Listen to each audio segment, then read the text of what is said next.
everyone. We're coming at ya. Here's Bear, rocking the latest hat for Christmas. Well done, Bear. Well done. Well done, Puka. There it is. I'm coming at ya from my new apartment, so I'm very excited. And Bear and I have not really done any videos in these many days because so many things has been happening to both of us.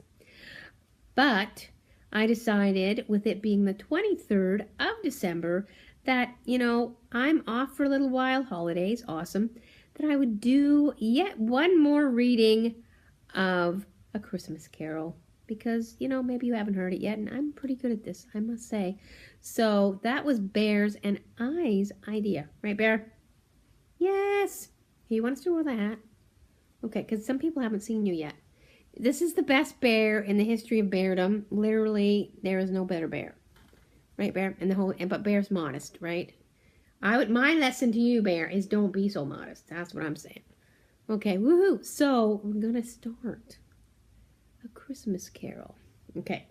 Get yourself comfortable, Bear. Okay. Now, we're using something just to remember. Not that we don't know it, because we do.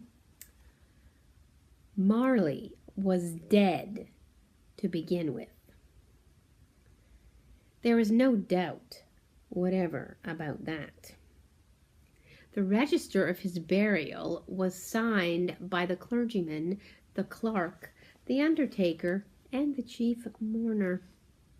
Scrooge signed it, and Scrooge's name was good upon change for anything he should put his hand to. Yes, old Marley was as dead as a doornail. Mind, I don't mean to say that I know of in my own knowledge what there is particularly dead about a doornail. I might have been inclined myself to regard a coffin nail as the most deadest piece of ironmongery in the trade. But the wisdom of our ancestors is in the simile, and my unhallowed hands shall not disturb it, or the country's done for. So you will permit me to repeat emphatically that Marley was as dead as a doornail. Scrooge knew he was dead? Of course he did. How could it be otherwise? Scrooge and he were partners for I don't know how many years. Scrooge was his sole executor, his sole administrator, his sole assign, his sole residually legatee, his sole friend, and his sole mourner. And even Scrooge was not so dreadfully cut up by the sad event, but that he was an excellent man of business, even on the very day of the funeral, and solemnized it with an undoubted bargain. The mention of Marley's funeral brings me back to the point I started with. There is no doubt that Marley was dead.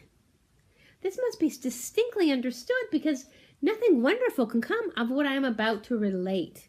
If we were not perfectly convinced that Hamlet's father died before the play began, there would be nothing more remarkable in his taking a stroll at night in an easterly wind upon his own ramparts than there would be any other middle-aged gentleman rashly turning out after dark in a breezy spot, say St. Paul's churchyard, for instance, literally to astonish his son's weak mind. Scrooge, well, he never painted out old Marley's name. There it stood years afterward, above the warehouse door, Scrooge and Marley. The firm was known as Scrooge and Marley. Sometimes people new to the business called Scrooge Scrooge, and sometimes Marley, but it was all the same to him. He answered to both names. Oh, but he was a tight-fisted hand at the grindstone was Screech.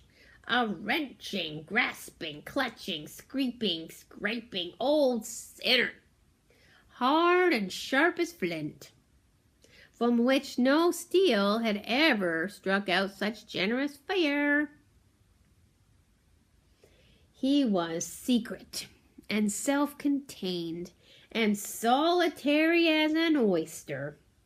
The cold within him froze his old features, nipped his pointed nose, shriveled his cheek, stiffened his gait, made his old thin lips blue, his eyes red, and spoke out shrewdly in a grating voice. A frosty rime was upon his head, and his eyebrows and his wiry chin.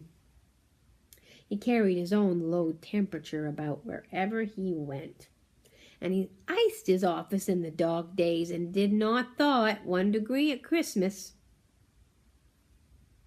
External heat and cold had little effect on Scrooge. No warmth could warm, no wintry weather chill. No wind that blew was bitterer than he, no falling snow more intent upon its purpose, no pelting rain less open to entreaty. Foul weather didn't know where to have him. The heaviest rain and sleet and snow could boast over an advantage in him that he didn't have, in only one respect. They often came down handsomely. He never did. Nobody ever stopped him in the street to say with gladsome looks, "My dear Scrooge, how are you? When will you come to see me?" No beggars implored him to bestow a trifle. No children asked him what it was o'clock.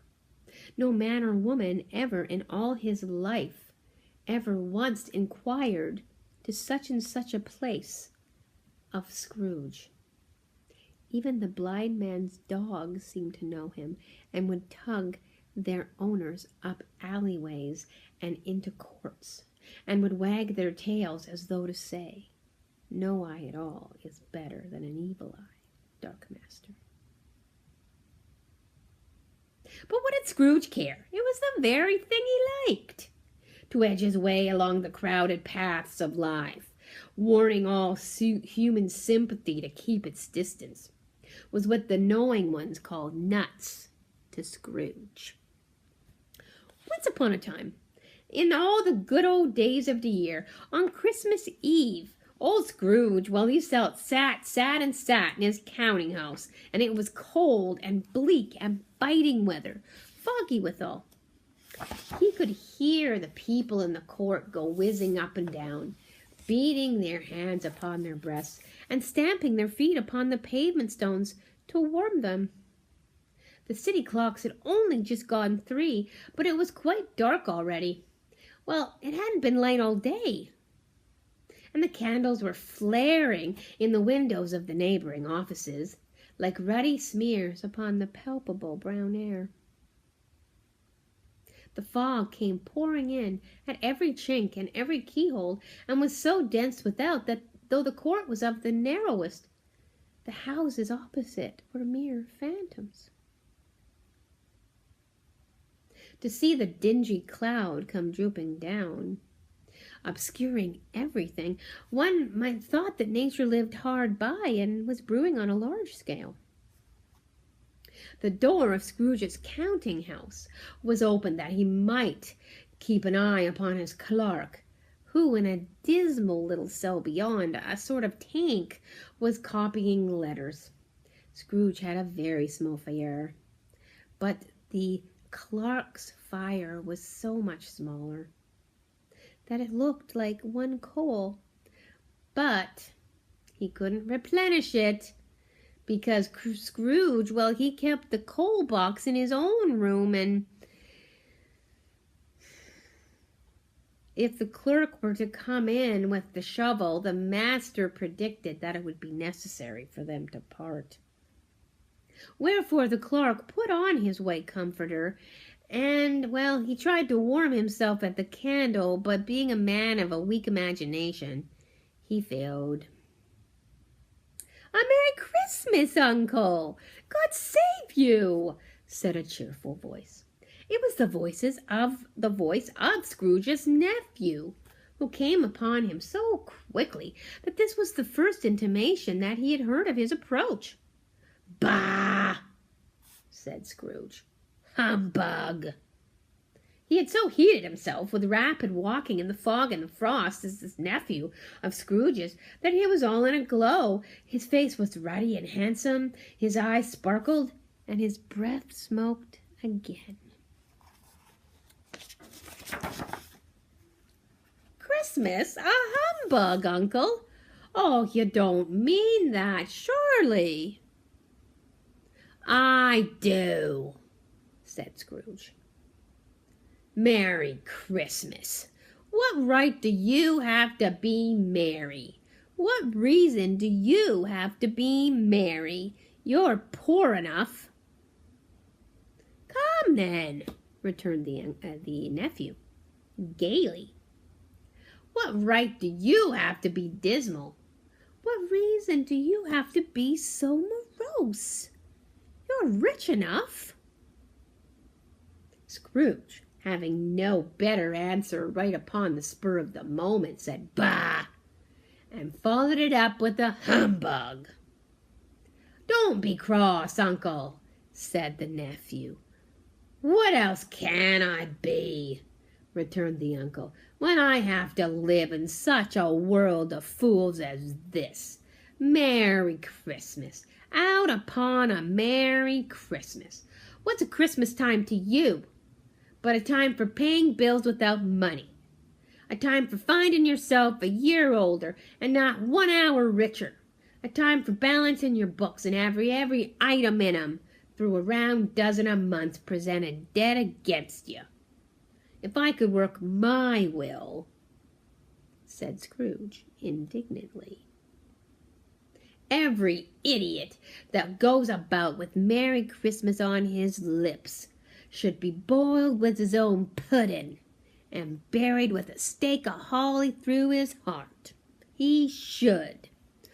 "Uncle!" "Nephew!" returned the uncle sternly. "You keep Christmas in your own way, and let me keep it in mine." "Keep it? But you don't keep it," Scrooge's nephew said. "Let me leave it alone, then," said Scrooge. "Much good may it do you. Much good has it ever done you." "There are a great many things, I dare say, that I might have derived good, by which I have not profited," returned the nephew. "Christmas among the rest.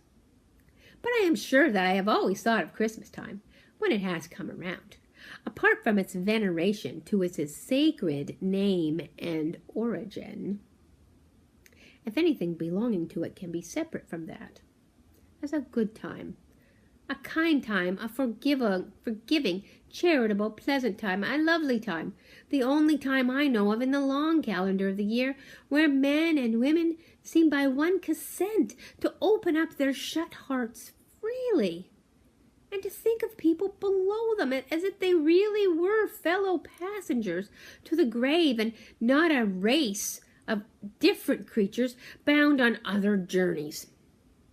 Therefore, Uncle, though it has never put a scrap of gold or silver in me pockets, I believe that it has done me good, and it will do me good, and I say God bless it. And God bless us, every one.